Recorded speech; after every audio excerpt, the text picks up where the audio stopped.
पवित्र श्रीमद् भागवत गीता, पवित्र चारों वेद, पवित्र कुरान शरीफ, पवित्र बाइबिल, पवित्र गुरु ग्रंथ साहिब, पवित्र कबीर साहिब की वाणी में छुपे हुए गूढ़ रहस्य अर्थात तत्व को जानने के लिए कृपया अवश्य सुनिए जगत गुरु तत्वदर्शी संत रामपाल जी महाराज के मंगल प्रवचन। बोलो सतगुरुदेव की जय। बंदी छोड़ कबीर साहेब की जय। बंदी छोड़ गरीबदास जी महाराज की जय। स्वामी रामदेवानंद जी गुरु महाराज की जय। सर्व संतों की जय, सर्व भक्तों की जय, धर्मी पुरुषों की जय। श्री काशी धाम की जय, श्री छुडानी धाम की जय, श्री करोथा धाम की जय, श्री बरवाला धाम की जय। सत सोहे ग्रीब नमो नमो सतपुरुष को नमस्कार गुरु की नहीं। सुर नर मुनि जन साधुआ संतों सर्वसदी नहीं। सतगुरु साहेब संत सब है दंडोतम प्रणाम। आगे पीछे मध्य हुए तिनको जा कुर्बान। नर आकार निर्विषम काल जाल वै बंधनाम। निर्लेपम निज नीर गुणम अकल अनुबे सोन धुनाम। सोहम सुरति समाप्तम सकल समाना नीरतल। उज्ज्वल हिरंबर हरदमम बेपरवा ऐथा है। वार पार नहीं मध्य तुम ग्रीब जो सुमर सिद्ध होई।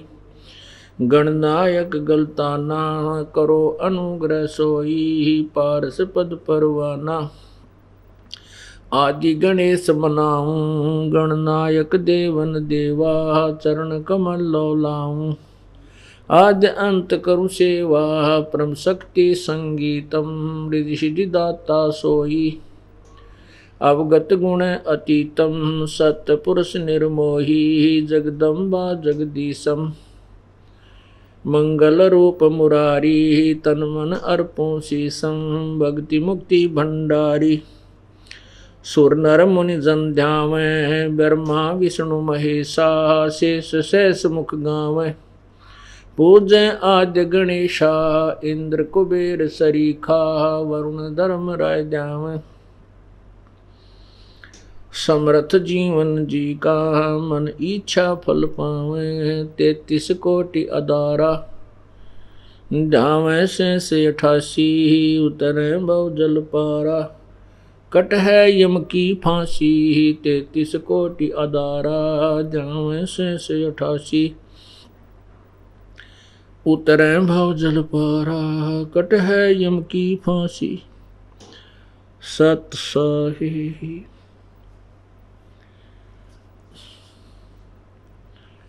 कर जोरूं विनती करूं।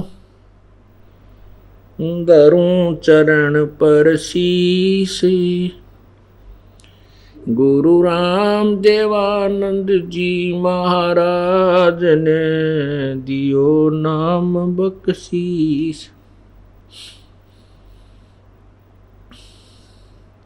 कोटि कोटि सिजदा करूं।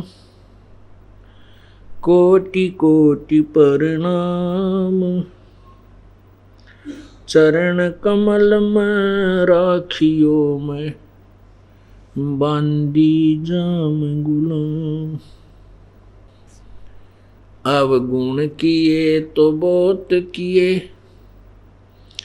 करत न मानी आर। बामे बंदा बख्श दियो बामे गर्दन उतार।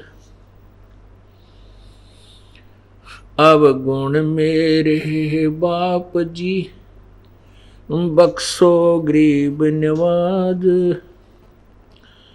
जो मैं पूत कपूत हूँ बोर पिता को लाज।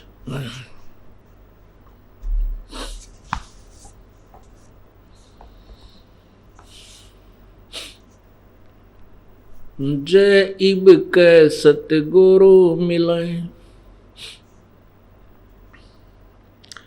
सब दुख आँखों रोए। चरणों ऊपर शीस रखूं, कहूँ जो कहनी हो। कबीर गुरु जी मिलेंगे, पूछेंगे कुशलात। आद अंत की सब कहूँ, अपने दिल की बात। गुरु जी तुम ना भूलियो, चाहे लाख लोग मिल जाएं। हमसे तुमको बहुत है, तुमसे हमको नहीं। तुमरे विसारे क्या बने, मैं किसकी शरण में जाऊं। शिव बिरंच मुनि नारदा, तिनके हृदय न समाऊं। अवगुण मेरे बाप जी, बख्शो गरीब नवाज। जो मैं पूत कपूत हूँ, बोर पिता को लाज। मैं अपराधी जन्म का, नक्सक बरे विकार। तुम दाता दुख भंजना, मेरी करो संभार। कुत्ता तेरे दरबार का, मोतिया मेरा नाम है। गले प्रेम की रस्सी, जहाँ खींचो वहाँ जाऊं। तो करो तो बावड़ू, दूर दूर करो तो जाऊं। जो रखो तो ही रहूं, जो देवो सो खाऊं। बंदी छोड़ दयाल जी, तुम तक हमारी दौड़े। जैसे कागज जहाज का अब, सोजत और न ठोरी। पूर्ण ब्रह्म कृपा निदान, सुन के सो करतार। गरीब दास मुझ दीन की, रखियो बहुत संभार।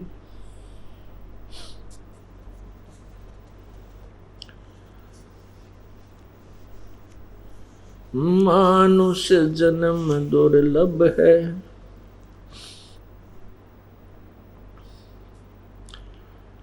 मिले न बारंबार।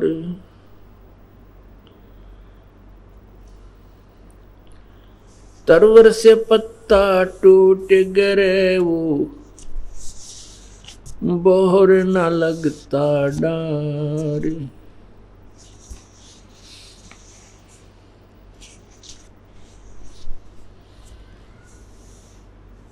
फागुन आवत देख कर, बन रोवे मन माही। ऊंची टहनी पात थे अब, पीले हो जाए।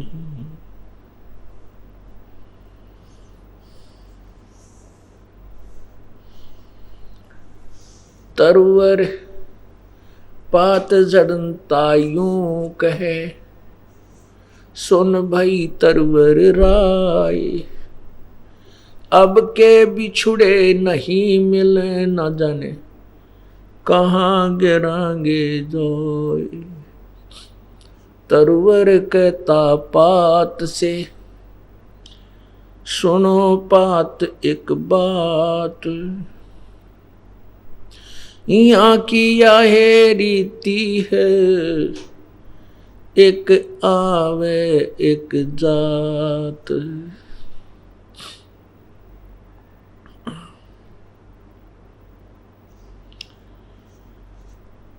जिन हर की चोरी करी, गए राम गुण भूले। ते विधना बागुल किए, रहे उर्द मुख झूली।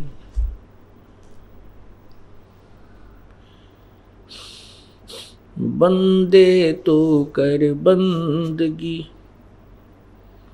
जय चावे दीदारे। अवसर मानुष जन्म का, मिले न बारंबार। मानुष जन्म पाके, नहीं रटे हरि नाम। जैसे कुआं जल बिना फिर, बनवाया क्या काम।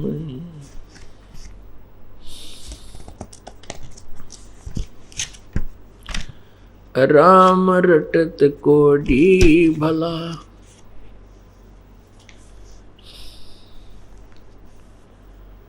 चू चू पड़े जो चाम।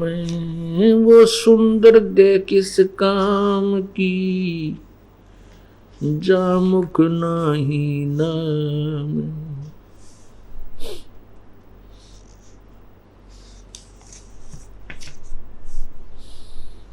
लूट सको तो लूटियो, लूट सको तो लूटियो।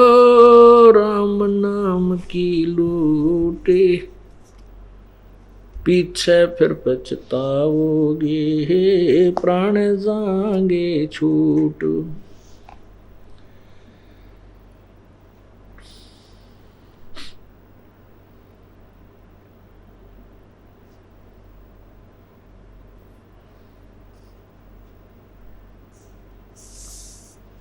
परमपिता परमात्मा, सारी सृष्टि के रचनहार, कुल मालिक कबीर परमेश्वर,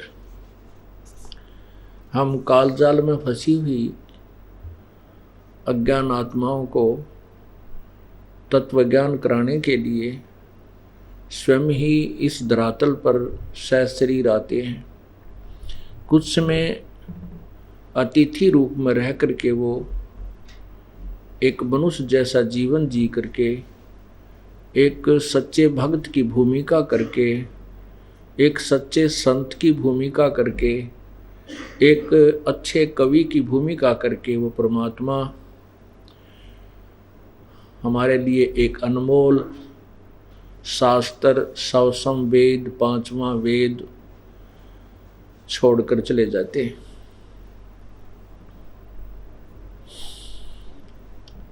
अब हमने जो परमात्मा यहाँ आकर के अपने उपदेश, अपना आदेश, संदेश जो हमें देकर चले गए थे, उसको हमने परमेश्वर को ही मानना, उसको परमेश्वर ही मानना चाहिए। क्योंकि परमात्मा आए थे, उन्होंने जो कुछ कहना सुनना था, हमारे को जो दिशा निर्देश देना था, वो देकर चले गए। यदि वो अब आ जाएंगे, सहशरीर यहाँ प्रकट हो जाएंगे, तो भी वही बात कहेंगे जो उन्होंने 600 वर्ष पूर्व अपनी सवसम वेद में, कबीर वाणी में, कबीर गिरह में बोली थी। इसके लिए परमात्मा गरीबदास साहिब ने भगवान की महिमा बताई है कि निर्गुण सरगुण एक है, दूजा भ्रम विकार। निर्गुण साहिब आप हैं, सरगुण संत विचार। परमात्मा हमारे समक्ष नहीं है, लेकिन उनके द्वारा दिए गए जो विचार हैं, जो उनकी वाणी है, वो सरगुण है, वो साक्षात उन्हीं को समझना चाहिए कि वो परमात्मा बोल रहे हैं। अब हम ये दास तो एक लाउड स्पीकर समझो, एक रिकॉर्डर समझो कि उसकी वाणी को याद करके, ग्रहण करके, रिकॉर्ड करके आपको सुना देता हूँ। ये आदेश उसी परमपिता का है और ये सत्य है, हमने इसको ग्रहण करना चाहिए। उसके विषय में कहा कि ये बातें कहन सुनने तक सीमित नहीं रखनी है, ये कर पाड़ने की हैं, अर्थात इनके ऊपर हमने अमल करना है, इनके ऊपर हमने चलना है, अनुसरण करना है, उनके एक एक दिशा निर्देश का पालन करना है। वो हमें क्या बताते हैं, ना जाने कितने प्रमाण दे करके, ना जाने कितने उदाहरण दे करके, ना जाने कितने प्रकार की कथाएं सुना करके हमारे इस माया के नशे को उतारते हैं। कबीर परमात्मा कहते हैं, इस माया ने सभी को नशा कर रखा है, सब मदहोश हैं, इनको पता नहीं तुम कौन हो, कहाँ पड़े हो, कहाँ से आए हो, कहाँ जाना है। ये इस झूठे सुख को और यथार्थ सुख मानकर इसी के ऊपर गाटा जोड़ रखा है। क्या बताते हैं, झूठे सुख को सुख कहे ये मान रहा मन मोद, ये सकल चबीना काल का, कुछ मुख में कुछ गोद। कबीर ये माया अटपटी सब घट आने अड़ी, किस किस को समझाइए ये तकुए भांग पड़ी। काल भगवान ने अपने प्रत्येक ब्रह्मांड रूपी कूप में, कुएं में अनतोली बगैर किसी पैमाइश के भांग डाल रखी है, माया की भांग डाल दी, और हम सभी इसी कुएं का जल पान कर रहे हैं, और जिस कारण से हम सभी को वो माया का नशा हुआ पड़ा है। उस नशे को उतारने के लिए ये एंटीबायोटिक टैबलेट्स अर्थात परमात्मा की ये अमृतवाणी आपको कानों के माध्यम से ये इंजेक्शन लगाए जाते हैं। जिन पुण्यात्माओं को नशा कम है उनका शीघ्र असर हो जाता है, वो शीघ्र जाग जाते हैं, और जिनके ऊपर माया का नशा ज़्यादा बन गया है उनको थोड़ा समय लगेगा, लेकिन विधि यही है, तरीका यही है कि सत्संग सुने, इस वाणी को कानों के माध्यम से पूर्ण रूप से अंदर जाने दे। जैसे एक डोज होती है, डॉक्टर इंजेक्शन सिरिंज में भर के जो दवाई डालता है वो पूरी ही दवाई अंदर जानी चाहिए, तभी वो अपना काम करेगी। हम सत्संग में आते हैं या तो ध्यान कहीं और घूमता रहता है, 2 घंटे मुश्किल से मिलते हैं, 3 दिन सत्संग होता है, 10 घंटे का सत्संग होता है 3 दिन में, और महीने में 6 दिन सत्संग होता है 60 घंटे।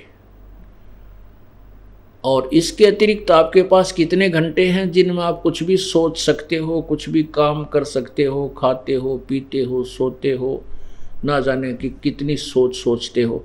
तो वो बतेरी सोचने के लिए इस मन को उस समय लाए रखा है। लेकिन सत्संग के मुश्किल से तो समय मिलता है, क्योंकि इधर उधर से कोई घर वालों से आज्ञा लेकर आता है, कोई किसी प्रकार कोई छुट्टी लेकर आता है, और फिर भी सत्संग पूरा नहीं सुनते हो, डोज पूरी ग्रहण नहीं करते हो, या तो लटके आ जाते हैं, या यहाँ बैठे भी कोई घर की चिंता रखता है। नहीं, ये 2 घंटे में पूरा सत्संग ही श्रवण करना चाहिए। कई कहते हैं जी हम सत्संग के दौरान सिमरन कर सकते हैं। अरे तेरा गजब हो, सिमरन करने का और समय को नहीं तुम्हारे पास, ये 2 घंटे में सिमरन करने का समय मिला तुम्हारे को। ये क्या सिमरन हो रहा है? भगवान की याद ताज़ा बने रहना भी एक सिमरन ही है। तो वो नाम जो है वो जाप आप सत्संग के बाद कर सकते हो, बहुत समय है, 24 घंटे कम नहीं होते। इसमें आप 6 घंटे सो लीजिए, 18 घंटे शेष बचे। इसमें आप 8 घंटे मजदूरी भी कर लीजिए, 10 घंटे कर लीजिए, फिर भी आपके पास पर्याप्त समय है। और मजदूरी सेवा काम करते समय जैसे हम कहीं आते हैं जाते हैं, घूमने फिरने जाते हैं, कोई बस में सफ़र करते, तो हम समण कर सकते हैं, जाप कर सकते हैं। ऐसा सिंपल वे बताया परमात्मा ने, बहुत ही साधारण सी विधि है। तो परमात्मा हमें बता रहे हैं कि झूठे सुख को सुख कहे ये मान रहा मनमोद, ये सकल चबीना काल का, कुछ मुख में कुछ गोद। ये सभी काल आहार है। 1,00,000 मानव शरीरधारी प्राणियों को ये काल भगवान प्रतिदिन आहार करता है, खाता है।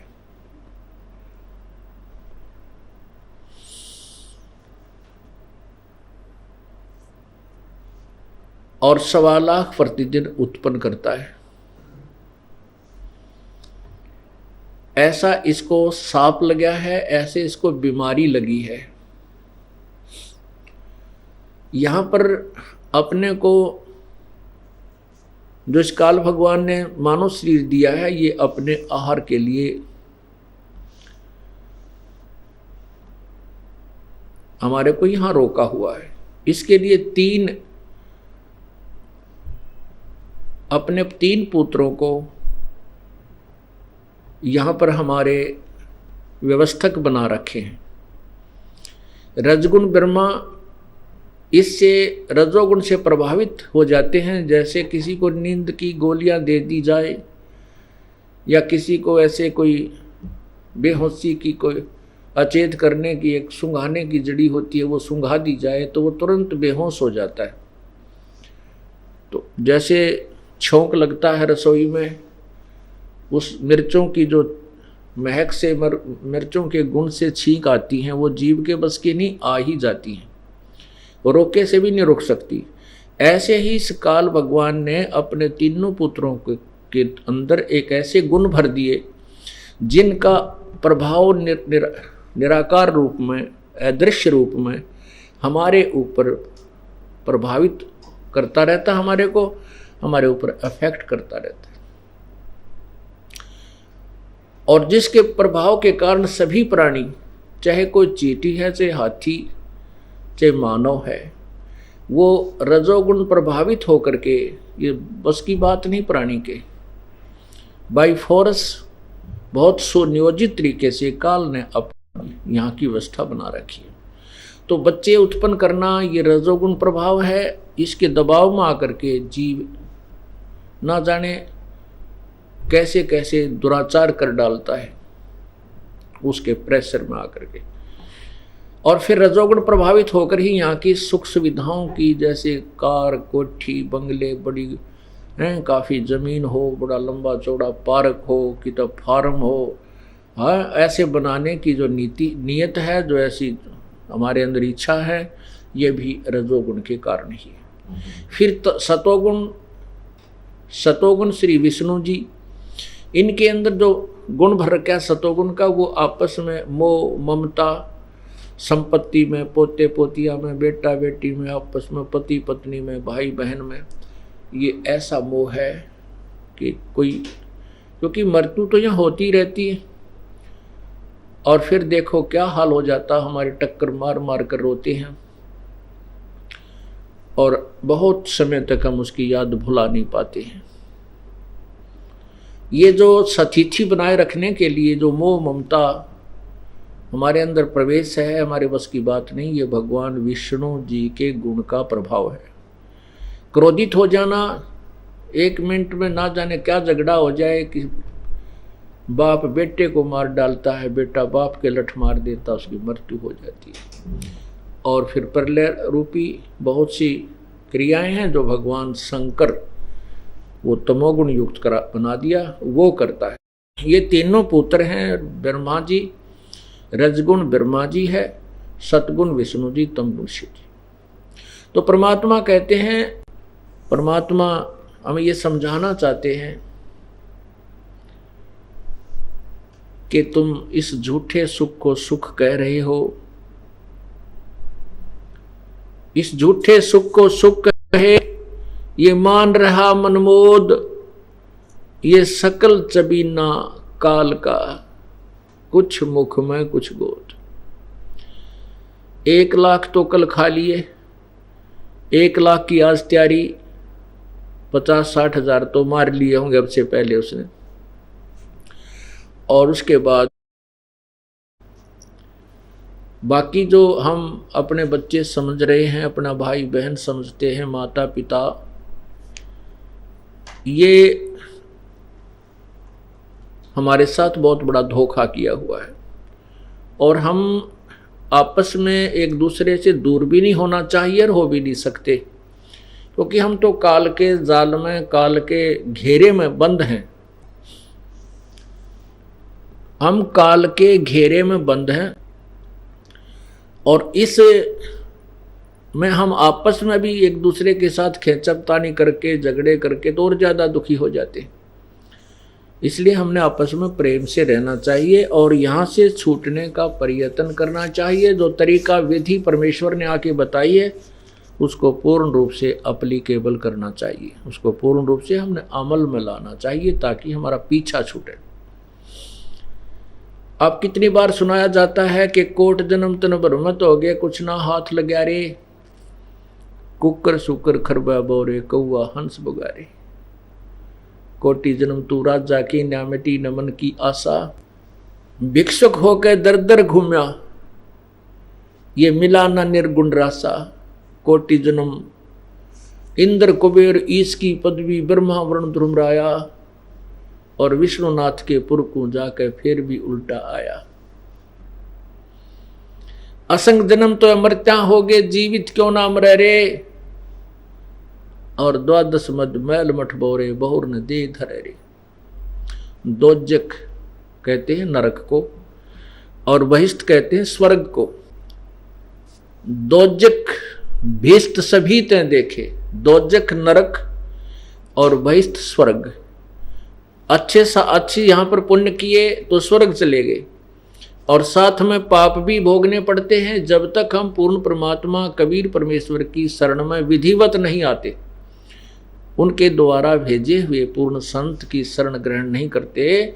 और जब तक हम पूर्ण मर्यादा में नहीं रहते तब तक हमें दोनों ही पुण्य और पाप भोगने पड़ते हैं। जिस समय हम पूर्ण परमात्मा की शरण ग्रहण कर लेते हैं पूर्ण संत के माध्यम से और मर्यादा में रहते हैं तो फिर हमारे पाप नष्ट हो जाते हैं। जब ही सत्य नाम हृदय धरो, भयो पाप को नाश, और मानो चिंगारी अग्नि की भाई पड़ी पुराने घास। ऐसे हमारे पाप नष्ट हो जाते हैं जैसे सूखे बहुत बड़े ढेर में सूखे घास में एक ही माचिस की तिल्ली यानी एक अग्नि की चिंगारी लगा दी जाए, वो सबको जलाकर सभा कर देता है, राख देता है। ऐसे ही पूर्ण परमात्मा का विधिवत प्राप्त सतनाम हमारे पूर्व संचित कर्मों को नष्ट कर देता है, नाश कर देता है, पापों का नाश कर देता है। पाप बहुत प्रकार के होते हैं, कुछ पाप दान से नष्ट होते हैं, कुछ सत्संग श्रवण करने से, ज्ञान यज्ञ से होते हैं, कुछ हवन यज्ञ से होते हैं, कुछ पाप प्रणाम जो हम प्रणाम करते हैं दंडवत, इस प्रणाम से होते हैं, तो कुछ धर्म से होते हैं जैसे हम धर्म भंडारा करते हैं या अखंड भंडारा चलता, भगवान का सदा व्रत चल रहा है, इसमें जिसका भी 10 रुपये, 20 रुपये, 100 रुपये, 1000, 2000, 10,000 का जितना सहयोग है वो धर्म यज्ञ में भी उनको लाभ मिलता है। तो ऐसे भी हमारे पाप क्षीण होते हैं। यजुर्वेद अध्याय नंबर 8 के मंत्र 13 में स्पष्ट किया है कि परमात्मा पूर्ण ब्रह्म अपने साधक के चाहे साधना यानी साधना का अर्थ होता है सभी मजदूरियाँ, जैसे 500 यज्ञ और सिमरण, ये सभी करने वाले के चाहे कोई संत करे चाहे जनसाधारण करे, सभी के पाप को नष्ट कर देता है।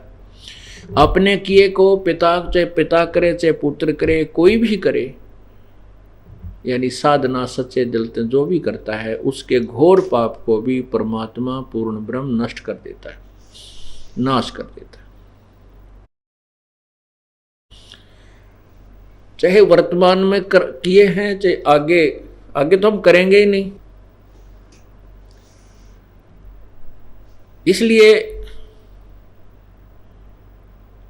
दोजक बहिष्ट सभी ते देखे, राजपाट के रसिया। पुण्य किए स्वर्ग में, तप किया राज प्राप्त किया, फिर 84 लाख योनियों में, और फिर साथ में नरक के अंदर भी आपको कष्ट उठाना पड़ा। दोजक बहिष्ट सभी ते देखे, राजपाट के रसिया। क्या बताते हैं कि असंग जन्म तन मर्त्या होगे, जीवित क्यों ना मरे रे। और 12 मद मैल मठ बोरे, बहुर न दे धरे रे। जीवित कैसे मरना होता है, ये तो एक हार्ड एंड फास्ट रूल है और यूनिवर्सल ट्रूथ है। कति जो है अमिट सत्य है कि प्रत्येक को यहां से जाना है, मृत्यु होनी है। और आप देखते हो, समाचार पत्रों में भी पढ़ते हो, वैसे भी सुनते हो कि एक व्यक्ति जा रहा था, उसने नाइट सर्विस से ही वापस आ रहा था, इतना शीघ्र काम था, बहुत जरूरी आवश्यक कार्य था, और रास्ते में ही आते समय एक्सीडेंट हो गया। अब जिन कार्यों के लिए वो इतनी शीघ्रता किए हुए था कि मैं जल्दी चलूं, कहीं लेट ना हो जाऊं, मेरा काम बिगड़ जा, और वो खुद ही गया। हमारे को इन बातों पर विचार करके करना पड़ेगा, और फिर इन्हीं विचारों से हम उस काल के को लूटे छूट कर सत्संग में आ सकते हैं, नहीं तो कोई तरीका नहीं है। आप घर से इसलिए नहीं चलते कहीं मेरा काम ना बिगड़ जा, कहीं मेरा काम खराब ना हो जाए, मेरा कार्य ना हो जाए, भैंस दूध ना दे, या कि तो और कोई दिक्कत ना हो जाए। परमात्मा कहते हैं कि तुम महीने में 3 दिन तो मर के देख लो। जो हम मरेंगे फिर तो वापस आ ही नहीं सकते, वैसे मरते हैं काल मारेगा जब तो वापस आ ही नहीं सकते, सारा काम रह गया, बिगड़ गया। और हम 3 दिन मर जाएंगे, जीवित मरना है। नो सोच ले हम मर गए और आश्रम की तरफ चल पड़ी, चाहे कितना भी काम खराब हो, चाहे कुछ भी होता है, आप समझिए कि मैं मर चुका हूं। और तीसरा दिन फिर जी जावांगे हम, तो फिर जाकर उन कामों को और जल्दी शीघ्र कर लेंगे, ठीक कर लेंगे, कुछ थोड़ा बहुत नुकसान है उसको भी देख लेंगे। और फिर जिसके लिए हम मरते हैं तो वह बात से वो के फिर ठाली बैठेगा। 2 लाला जी लड़े थे, एक बोला तेरा बाट मारूंगा, वो बोला मैं के ठाली बैठूंगा। तो भाई ऐसे भगवान के ठाली बैठेगा। अगर तुम उसके नाम से कुछ करके देखोगे, आत्मा हलाओगे, तो वो भी निश्चल नहीं रहेगा, आपको वो करके दिखाएगा, आप सोच भी नहीं सकते। अब तो हम एक लल्लो पत्तों से लगे हुए तो भी इतने काम करने लग रहा है हमारे वो।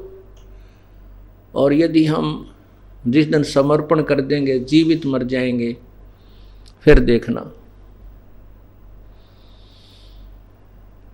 तो कहते असंग जन्म तन मर्त्या हो गए,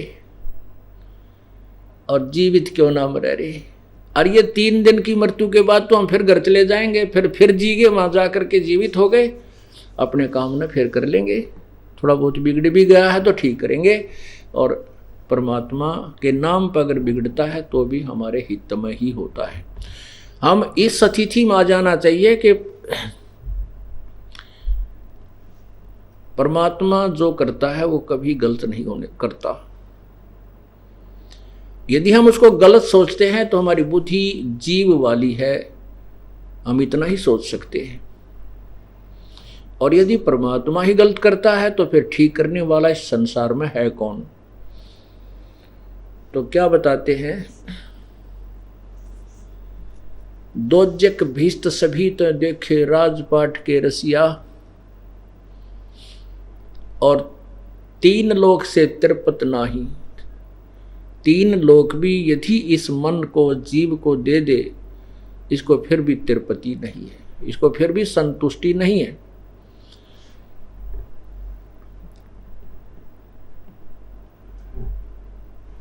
फिर बताते हैं सतगुरु मिले तो इच्छा मिटे, कोई संत मिले, सतगुरु मिले, सच्चा संत मिले तो ये इच्छाएं समाप्त करे, जिसके कारण हम काल के जाल में फंसे रहते हैं। सतगुरु मिले तो इच्छा मिटे, पद मिल पदे समाना, और चल हंसा उस लोक बैठाऊं जो आदि अमर अस्थाना। ओए होए, आदि सदा का, कभी नष्ट नहीं होता, अमर स्थान, वो अमर स्थान, सत्यलोक, सच्चा लोक, सतलोक, अविनाशी स्थान।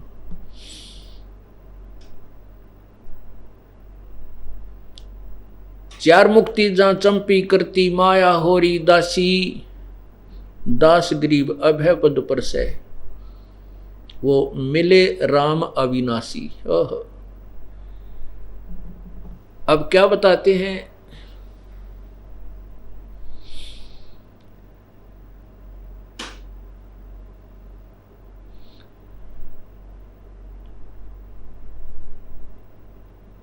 पात झड़ता न्यू कहे सुन भई तरवर राय, अब के बिछुड़े ना मिल न जाने कहाँ गिरांगे जाए।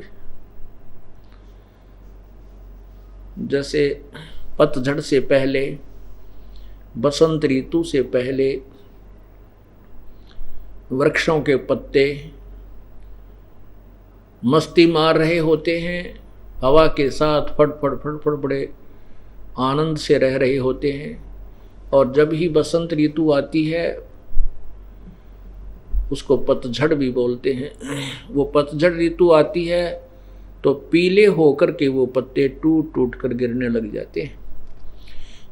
परमात्मा उदाहरण देते हैं कि ये मनुष्य शरीर एक दिन आपका ऐसा जाएगा, और आप जब अपने परिवार को त्याग कर चलोगे तब क्या आपके मन में होगी।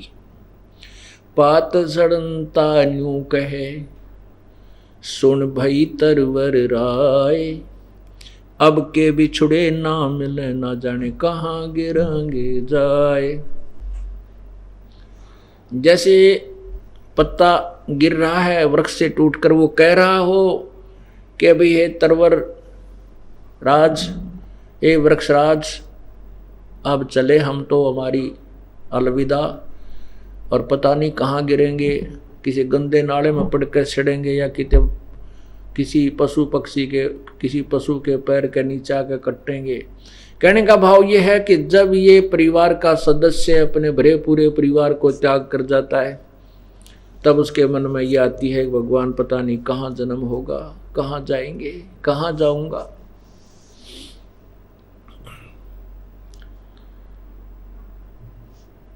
और जाऊंगा तो फिर वहां क्या होगा। परमात्मा कहते हैं कि हिड़की दे दे रोएगी सुरता जब तू चल लेगी अकेली।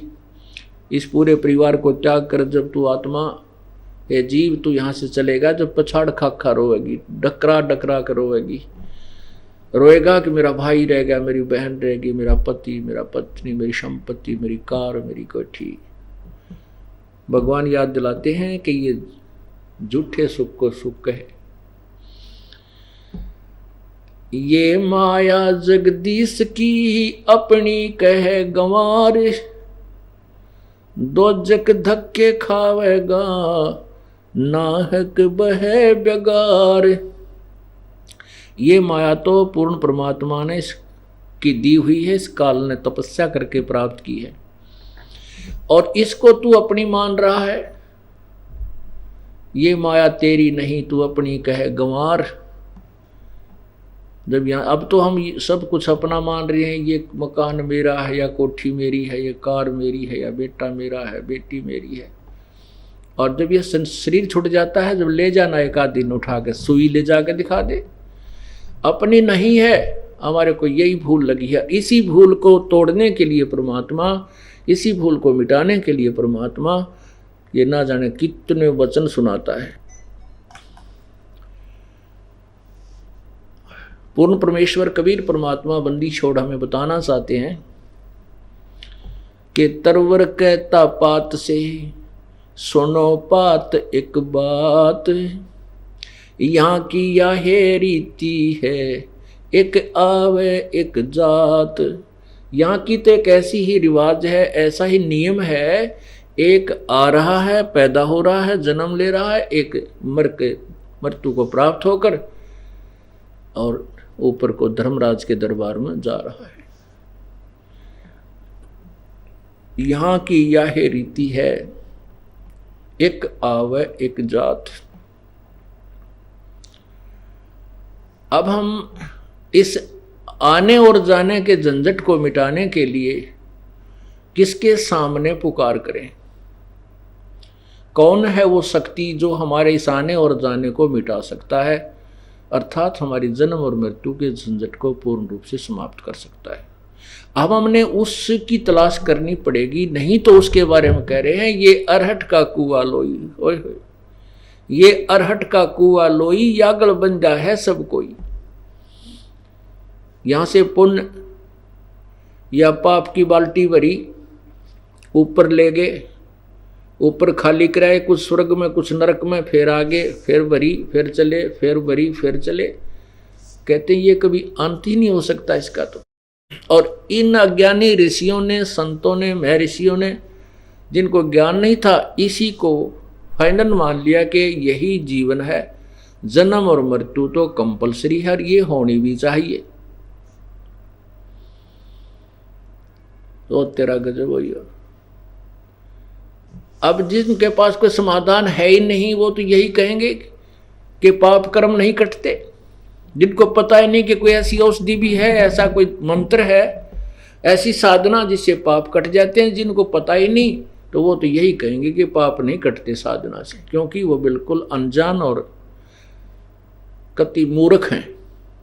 जब हम भक्ति कर रहे हैं और भक्ति करने से हमारे पाप यक्षमा नहीं हुए, हम औषधि खा रहे हैं और औषधि खाने से रोग कटेगा ही नहीं, तो उस औषधि को खावेगा कौन और किसकी रुचि बनेगी?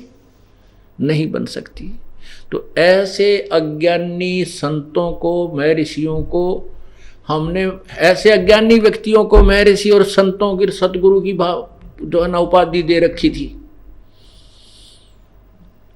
और जो पूर्ण परमात्मा, जो सतगुरु थे, स्वयं आए कबीर परमेश्वर, एक सदगुरु की भूमिका उन्होंने की, उसको हमने रिजेक्ट करके एक कवि मान रखा था। ये तो एक कवि था। और जबकि ऋग्वेद मंडल नंबर 9 सूक्त नंबर 96 के मंत्र नंबर 16 से लेकर 20 तक यही स्पष्ट किया है कि उस परमात्मा का वास्तविक नाम क्या है। उसका वास्तविक नाम कबीर देव है। और वो कबीर गिरह, कबीर वाणी के माध्यम से, लोकोक्तियों के माध्यम से, कविताओं के माध्यम से अपनी महिमा आप सुनाता है। उस तत्व ज्ञान को सुनाने के लिए आता है और वो तीसरे मुक्ति धाम में रहता है, क्योंकि मुक्त धाम वो है जो कभी मृत्यु को प्राप्त नहीं हो, जो कभी नष्ट ना हो। 21 ब्रह्मांड काल के ये भी नाशवान हैं, 7 संख ब्रह्मांड परब्रह्म के यानी वो भी नाशवान हैं। केवल वो तीसरा लोक, सतलोक जो है वो पूर्ण परमात्मा का, वो कभी नष्ट नहीं होता। उस तीसरे मोक्ष धाम में वो परमात्मा रहता है और वो अपनी महिमा लोकोक्तियों के माध्यम से उच्चारण करके, आवाज लगा लगा के सुनाता है। इसलिए उसको एक कवि की उपाधि दे दी जाती है, लेकिन वो वास्तव में परमात्मा ही होता है। पुण्यात्माओं, आप शिक्षित हैं। अब सबसे बड़ा दाव हमारा यही लगा है कि सभी मानव समाज शिक्षित है, अक्षर ज्ञान युक्त है, और हमारे पास वो सदग्रंथ है। अनुवादकर्ताओं ने हिंदी में संस्कृत का कर रखा है। जहां उन्होंने गोल मोल किया है उसको हम ठीक कर लेंगे, क्योंकि शब्दकोश हमारे पास है और तत्व ज्ञान हमारे पास है। उसमें यही स्पष्ट किया है कि उसको कवि कहने लग जाते वो परमात्मा होता है। जैसे कबीर भगवान इसको कवि कहने लगे थे। इन्होंने लोकोक्तियों के माध्यम से, दोहों के माध्यम से, यानी पद्य भाग में अपनी महिमा, अपने द्वारा रची हुई सृष्टि की वो रचना का ज्ञान और अपने ही पाने का, सतलोक जाने का जो यथार्थ ज्ञान वो आकर के स्वयं दिया, जिस कारण से उसको कवि कहने लगे। और ये वेद बताओ कि वो कवि कहलाता है, लेकिन वो भगवान होता है, वो परमात्मा होता है। अब क्या बताया उस परमेश्वर ने आकर के,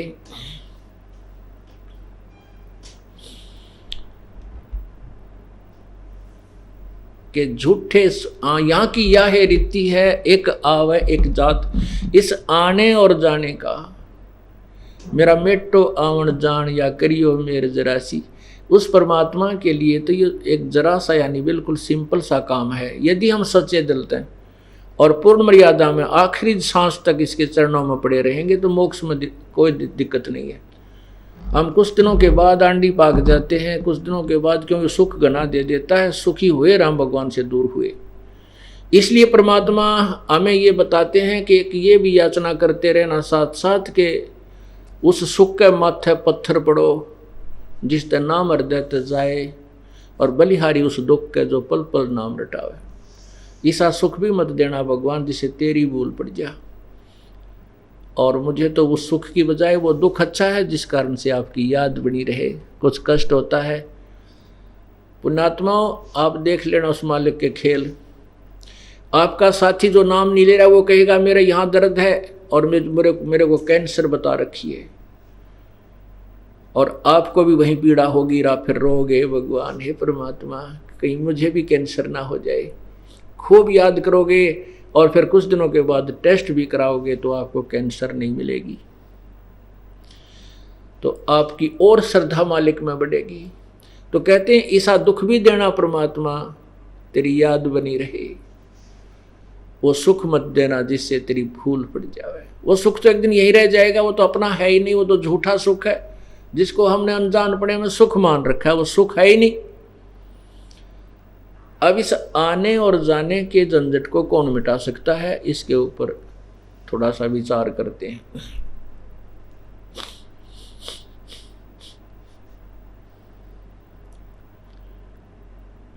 जग सारा रोगियो रे जिन सतगुरु वैद न जाण्या, जग सारा रोगिया रे, जग सारा रोगिया रे जिन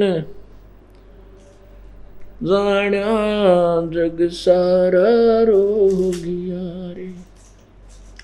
भाई जन्म मरण का रोग लगा है, तृष्णा बडरी खांसी, जन्म मरण का रोग लगा है, तृष्णा बडरी खांसी। आवागमन की डोर गले में या पड़ी काल की फांसी, जग सारा रोगियो रे जिन सतगुरु वैद न जाण्या, जग सारा रोगिया रे जिन सतगुरु वैद न जाण्या, जग। भाई देखा देखी गुरु शिष्य बनेंगे, किया न तत्व विचारा। भाई देखा देखी गुरु शिष्य बन गे, किया न तत्व विचारा। गुरु शिष्य दोनों के सिर पे काल ठोके पंजारा, जग सारा रोगियो रे जिन सतगुरु वैद न जाण्या, जग सारा रोगिया रे, जग सारा रोगिया रे जिन सतगुरु वैद न जाण्या, जग।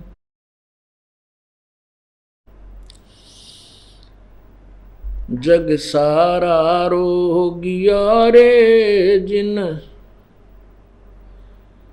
ना, जग सारा रोगिया रे। भाई सच्चा सतगुरु कोई न पूजे, झूठों जगपतियासी।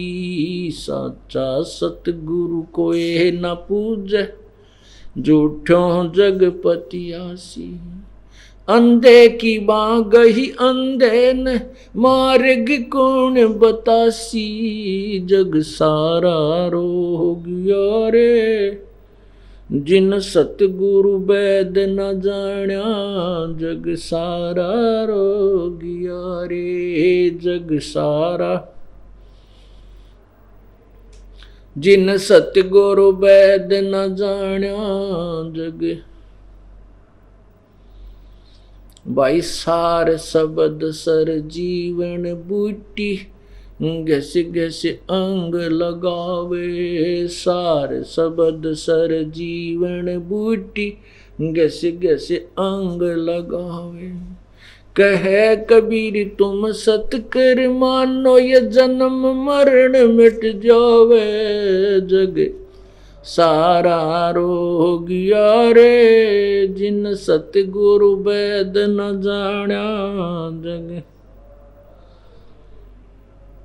जग सारा रो गया रे जिन सतगुरु वैद न जाण्या, जग। सत साहिब कहते हैं ये जग सारा रो गया रे जिन्होंने सतगुरु वैद न जाण्या, जग सारा रो गया रे। अब हम शास्त्रों के आधार से उन भगवानों को तोलेंगे, उन भगवानों को पहचानेंगे जिनकी हम पूजा करते थे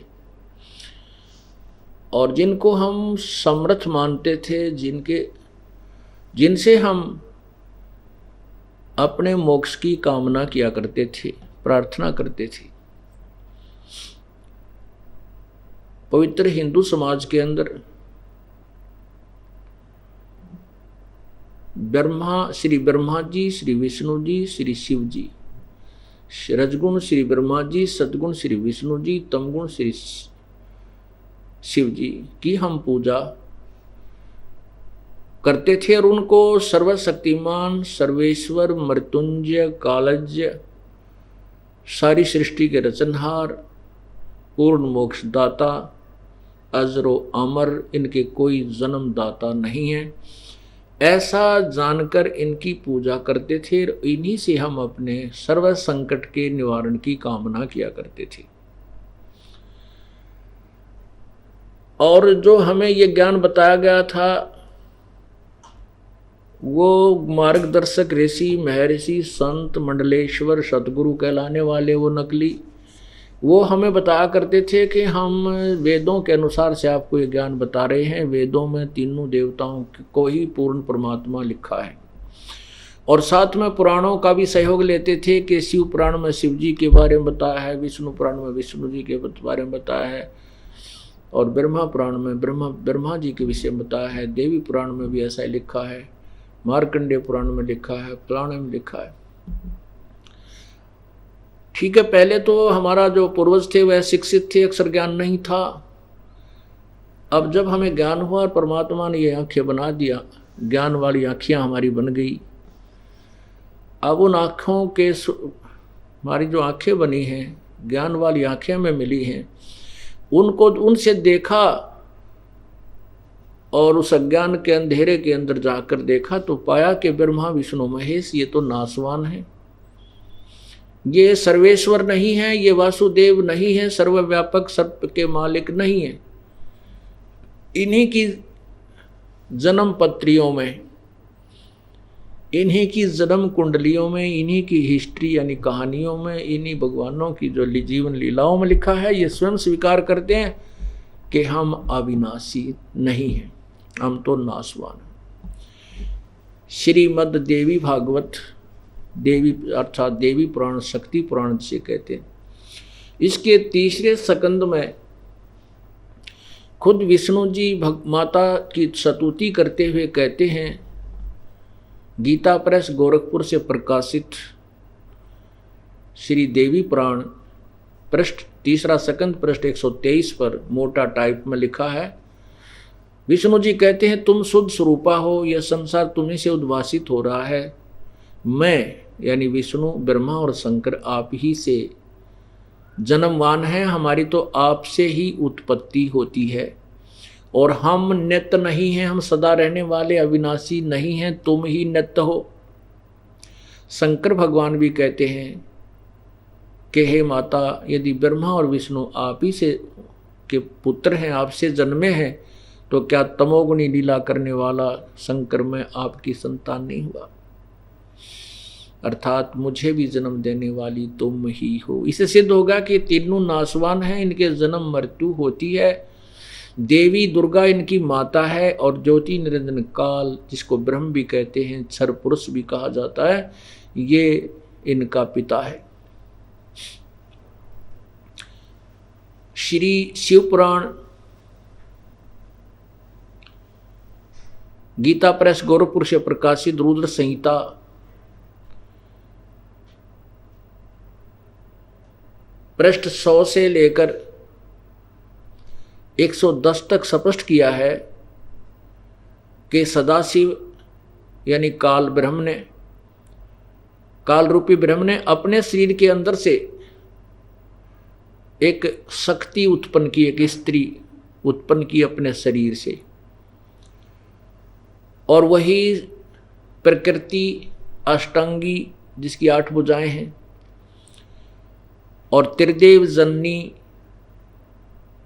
यानी तीनों देवताओं के माता, ब्रह्मा विष्णु महेश की माता कहलाई है। और फिर लिखा है कि इस काल रूपी ब्रह्म ने इस शक्ति को साथ लेकर के दुर्गा को अपनी पत्नी रूप में रख करके एक ब्रह्मलोक में काशी नामक स्थान की रचना की, और वहां इन दोनों ने 3 स्थान बनाए, रजगुण प्रधान, सतगुण प्रधान और तमोगुण प्रधान, और वहां पर 3 पुत्रों की उत्पत्ति की। और जो पुत्र उत्पन्न हुआ उसका एक का नाम विष्णु रखा, एक का ब्रह्मा रखा और एक का रुद्र महेश रखा। ये स्पष्ट हो गया इन्हीं के द्वारा, इन्हीं की लिखी, इन्हीं की जीवनी में लिखा है कि इनकी माँ दुर्गा है, पिता ज्योति निरंजन सदाशिव कहो, काल कहो, ब्रह्म कहो। ये काल रूपी ब्रह्म सदाशिव, ये इनका पिता है और ये अजर अमर नहीं है, ये नाशवान है। जब ये स्वयं ही नाशवान है तो हमें कैसे अविनाशी पद प्राप्त करा सकते हैं? नहीं।